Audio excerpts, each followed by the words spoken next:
Пусни го. Айди, какво викаш? Усмивка! Усмивка! Айди, фани.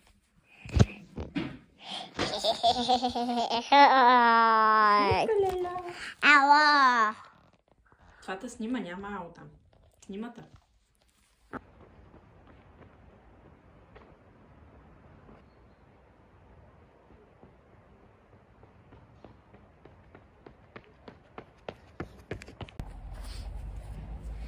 Когато започнах да бягам, си мислех, че бягането е просто бягане.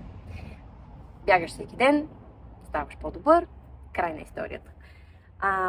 Но истината е, че работейки с треньор, научих много различни бягания, които трябва да се имплементират в подготовката, защото едното ти помага за другото.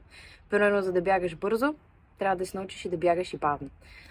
Имаш спринтове, имаш интервали, имаш дълги бягания, по-леки, имаш къси бягания, по-леки или по-тежки, в зависимост от целта. Все повече хора така се запознавам, комуникирам и много от тях ми казват как не почиват нито един ден. И аз им казвам, че скоро си комуникирах с един приятел, аз му казах, че подписва договор за травма. Защото ако не си оставяш време да се възстановяваш и да почиваш, тялото ти не се регенерира, не се възстановява, оттам следват травми и оттам следва много по-бавно поправяне на травмите. И това ти спира прогреса и развитието. Така че това ми е единия майндсет, който и това е едното знание, което научих и започнах да прилагам. Някой като ме пита през цялото време ли бягаш? Еми не! В наклони като такива няма как да бягам. Просто вървя бързо. Иначе, по принцип, в събота и неделя си правя дългите трейл тренировки. Днес ще правя около 12 км с нещо като интервали, а утре имам 14 км бавно бягане. Днес отивам към Коза стена, утре все още не съм решила къде ще ходя. Времето е уникално. Малко подухва, но иначе пече и не е студено. Продължаваме напред. Когато си център на внимание. Само че не съм сигурна сега откъде да мина. Пристигнах на хижата и исках да споделя с вас. Доста често се чудя, нали? И някои хора ме питат как имаш мотивацията да бягаш всеки ден, толкова километри и такива неща. И се замислих, че когато започнах да бягам, това беше края на миналата година, началото на тази. Имах моменти, в които работех пред компютъра по 10, 11, 12 часа. И бягането тогава ми стана като лек. Тъй като аз съм човек, който цялото ми е така, че аз имам нужда да се движа. Не мога да седа на едно място прекалено много време, но като седех по много часове пред компютъра да работя и просто то си ми беше такава нужда да излезна да бягам. И така свършвах работа или по време се усещах, че ми ставаше много трудно, затварях компютъра, обличах се и тръгвах да бягам. Без да го мисля, без изобщо къде, какво, що и бягах. И така всеки ден бягах. Докато в един момент усетих как ми стана като навик. Буквално, дори в дни, когато не ми се бяга, уморена съм или съм правила много неща, все едно тялото ми се обажда и ми казва: ехо, тренировка, бягане и пак така, обличам се без да мисля много, отивам да бягам, естествено след това се чувствам много по-добре. И вече като започнах да си подготвям за състезания, нали, да работя с треньор, естествено тренировките станаха една идея по-трудни. Вече не излизаш да бягаш просто за удоволствие, нали, колкото можеш, колкото искаш, ами гониш някакви числа, някакви резултати, някакви цифри и тогава, нали, идва малко този стрес, това напрежение. Но до тогава този моментум, който си изградил през всичките тези месеци, когато си бягал и си го направил това като навик, в един момент вече мотивацията няма и тогава вече това, което си изградил като навик толкова много време, ти става като начин на живот. Без много да го мисля, нали, ставам и си правя тренировката. Любимото ми е да хващам пътеки, нови пътеки, и да се губя. Сега в момента трябва да се кача Ей там отгоре.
Оправям се да отивам за откриването на Mentor de Young и щях си пия витаминче и сетих, че това е нещо, което мога да го запиша.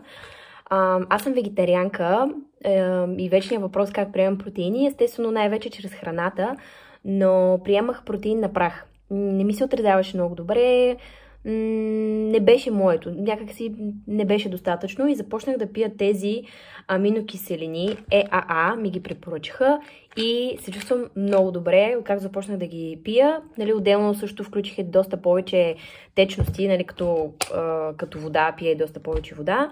И така нямам такива cravings, нали, за сладко, за нездравословна храна, нали, доста по-добре се чувствам и доста по-лесно си следвам хранителния режим.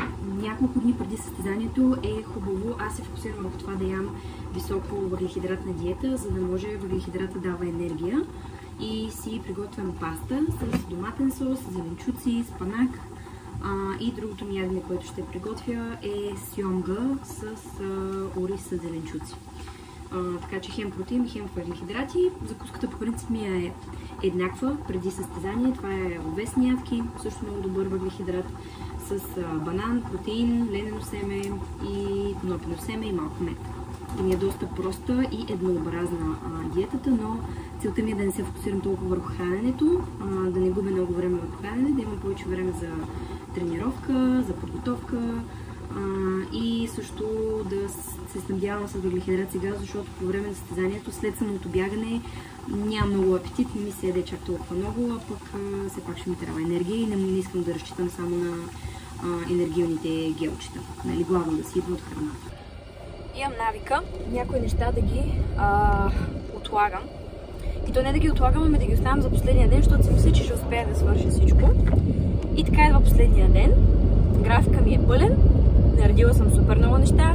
Срещи, багаж да оправям, да готвя. Същевременно бях си поръчала да ми направят дизайна и тениски за световното, за моите родители ще ме подкрепят, да имат бяло, зелено, червено, да пише България, моето име, при което не се получи това с дизайна в последния момент. И аз буквално ден преди да тръгна, то даже няма и ден, защото аз буквално утре сутрин тръгваме, трябва да измисля откъде да взема някакви тениски с български мотиви, за да може, нали, моите родители да са с тях, когато са там и като ме подкрепят. И най-лошото на това нещо е, че толкова ми така съм си направила графика, че едно нещо да се обърка, всичко друго се обърква и влизам в един такъв режим. То не е стрес, ами нещо между стрес и в същото време съм ядосна на себе си, защото това не ми се случва за първи път. Да оставя много неща в последния момент. И го направих пак. Ето, записвам ви видео, в което не съм щастлива. Даже съм супер напрегната в момента, защото вече е 3 часа, имам супер много неща още да свърша. И постоянно някой ми се обажда, може да свършиш това, може да свършиш това. И аз, за да не откажа, го върша и да. Та затова за пореден път се надявам това нещо да ме удари по челото и да се науча по-рано да правя някои неща. Може и да ми остане свободно време днеска, аз поне знам как да си запълна свободното време. Не като да ми трябва повече от 24 часа, защото това вече няма как да го направя.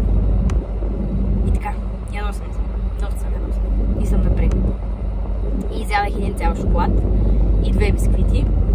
Това е нещо, което правя, когато съм много напрегната и стресирана. Ям сладко и яко. Не, че ще ми помогне, ама всеки си намира отдушник. Това е моя. Добро утро! Днес е сряда и в момента сме в Airbnb-то в Атина. Вчера пътувахме от Карлово до Атина около 10-12 часа.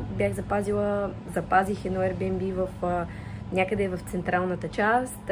Много страшен, гаден и мизерен квартал. Не ви препоръчвам. Ако можете да проучите къде точно ще спите, проучете, защото беше доста страшно вчера да вървим по улиците. Добре, че има паркинг наблизо, където оставихме колата, нали, поне тя да е в безопасност и да не я мисля. Днес отиваме към Спарта, където всъщност ние ще сме в града Спарта с моите приятели от Чехия. Днес е като цял ден за почивка. Вчера трябваше да бягам. Леко бягане с интервали, но понеже цял ден ме боля тазобедрената част на левия крак, не можах да разбера защо, даже леко покуцвах така. По-скоро направих стречинг, пропуснах бягането. Тази сутрин пак направих стречинг, ще направя стречинг и до вечера с малко йога и упражнения. И утре вече ще направя едно бавно бягане накрая с спринтове, тъй като спринтовете ми подготвят тялото за самото състезание. Тук от всякъде минават на...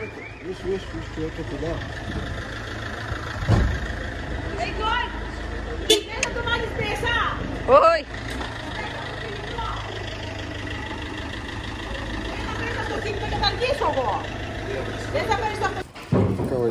Даде ми първо портокал за подарък, после даде ми за 1 евро, давам му 1,50, даде ми повече за 1 евро, дадам му 1,50 и той вика, вземи си парите и ми връща. И аз не ги искам. И той ще да ме наби, служи ми още портокали в чантата. Ето цялата. Хората са щедри тук.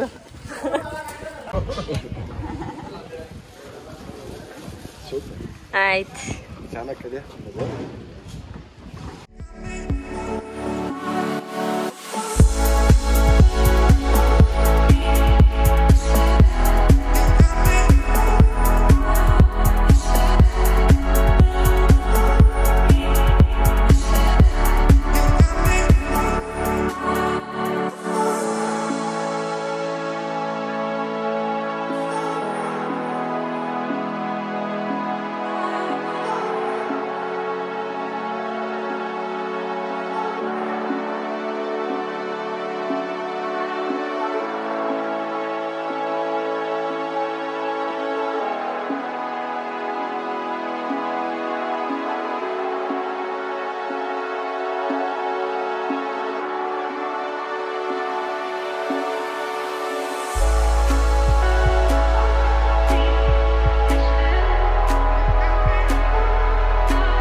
Нали ми виждате се усмихната? В момента съм супер изморена, имам проблем с левия таз, ме боли от 2 дни, тазобедрената става и за сметка на това ми решах на пор.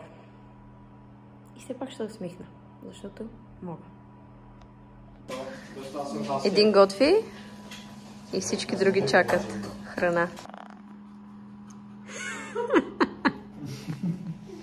Nice pants! Хапнахме, поговорихме си, стречвахме и 10 без 10 всички са по леглата.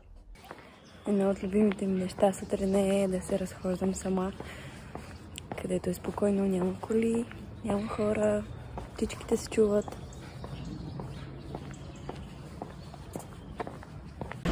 Girls, what do you think is one important thing for as a character to have in order to get better and be successful in sports? In sports? Yeah. Discipline. Consistency for sure. Consistency? Okay. Without that, no result. And have fun. And have fun.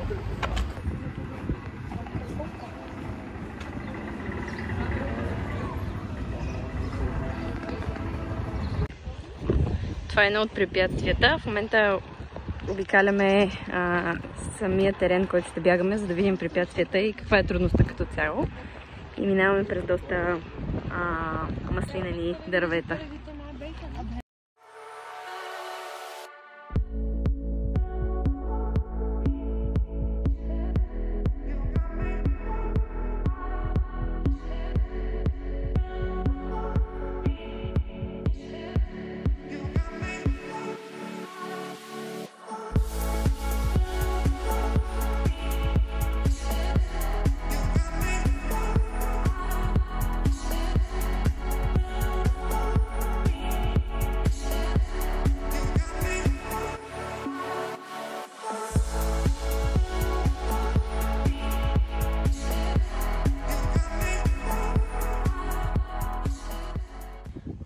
Това е най-омразното ми препятствие, въпреки че го правя, е много гадно, защото е много тежко. Има го болечки. И като го вдигнеш, дори не мога да го вдигна, сега даже няма да се напълвам, трябва да го носиш и до там и да се върнеш. Най-омразното ми препятствие. Welcome Bulgaria! Welcome here in Sparta, Greece.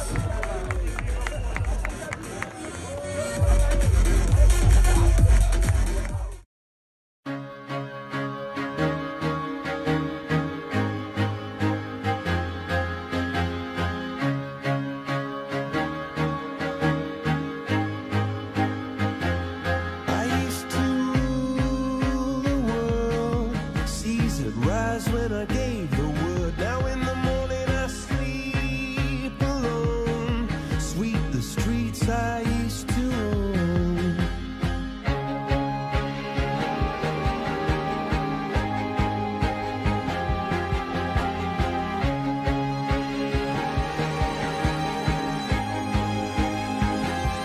I used to roll the dice, feel the fear in my enemy's eyes.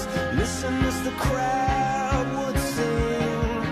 Now the old king is dead, long live the king. One minute I held the key. Отправяме се към старта. Те започват елитните професионалисти в 12. Аз съм в 1:10. Така че имам време да загрея, да се подготвя ментално за състезанието и да дам най-доброто от себе си. Вече напрежението почва малко да се покачва. В същото време съм много вдъхновена да видя как се справя, какво е способно тялото ми, духа ми. Много се вълнувам. Готова съм да дам най-доброто от себе си и останалото ще видим как се случи.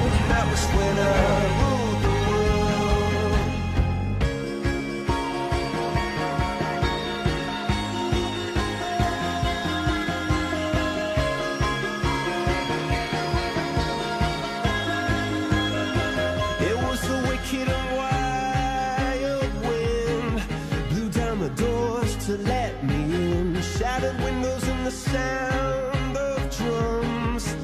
People couldn't believe what I'd become. Revolutionaries wait for my head on a silver plate, just a puppet on a lonely string. Oh, who would ever want to be king? I hear Jerusalem bells ringing, Roman cavalry choirs are singing. Missionaries in a foreign field. For some reason I can't explain, I know St. Peter won't call my name ever an honest word, but that was when I ruled the world.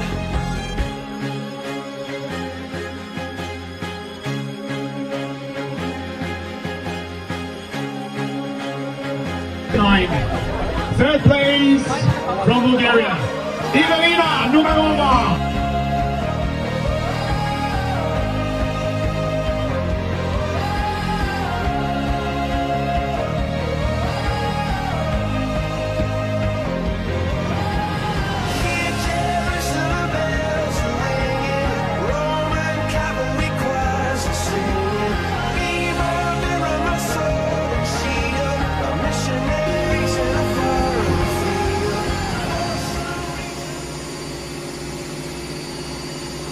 Are you crying? Are you crying? No.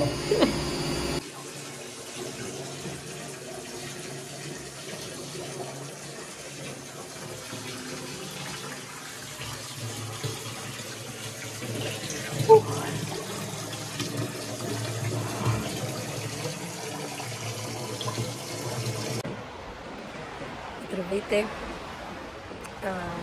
Искам да направя едно бързо обобщение на световното, как мина, как се чувствам. В момента е вторник, в неделя свърши световното, в момента е вторник, се още в Гърция. Вчера тръгнахме, спахме в Паралия и днес се побираме към Карлово. Като цяло, аз ставам с много хубави спомени и беше едно предизвикателно преживяване, но и много научих за себе си и видях на колко много съм способна. И естествено съм изключително благодарна на хората, които бяха до мен и ме подкрепяха, помагаха ми, викаха на финала. Това беше като един допълнителна мотивация да завърша силно. Определено е трудно. До сега не съм правила трайфекта, което трайфекта е 3 дисциплини в един уикенд. Те ги има през цялата година, нали, когато има спартан състезания. Почти винаги има и може да направиш и трайфекта. Аз до сега не съм ги правила. Правила съм ги по-отделно. Трите дисциплини. Но като цяло, може би това, което ми помогна е, че след всяко състезание много се фокусирах да почивам, да стречвам, буквално да си подготвям мое тялото за следващия ден, за следващото състезание. И това ми помогна ли така да си запазя силите, да регенерирам колкото успея да се регенерирам за там 12-20 часа и да съм готова за следващия ден. Добра храна, сънят е изключително важен, много важен. Стречването, упражнения, нали, подготовка, приемане на витамини. Това са едни такива малки неща, които играят много голяма роля. Буквално мъничките неща, които правиш всеки ден, те може би играят най-голямата роля. Последния ден, понеже последния ден вече имах рани на ръцете и много от препятствията ги пропуснах, затова имах наказания. И най-суровите наказания са носенето на вериги, които вериги са изключително тежки. По принцип са мъжките вериги на наказанията, които носим.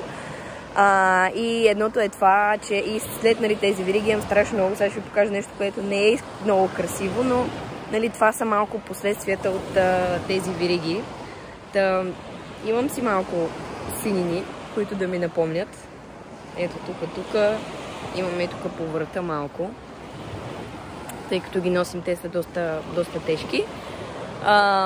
Нали, това не е много красиво. Естествено не е чак толкова зле, колкото изглежда.